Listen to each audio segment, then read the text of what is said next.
خلیج تعاون کونسل نے شام میں غیر ملکی مداخلت مسترد کرتے ہوئے بین الاقوامی پابندیاں ہٹانے کا مطالبہ کر دیا۔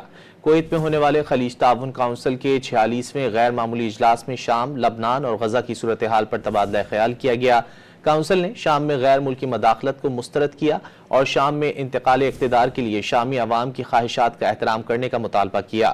دوسری جانب سعودی دارالحکومت ریاض میں سعودی وزیر دفاع خالد بن سلمان سے لبنانی آرمی چیف کی ملاقات ہوئی۔ ملاقات میں سعودی عرب اور لبنان نے باہمی دفاعی تعاون پر تبادلہ خیال کیا۔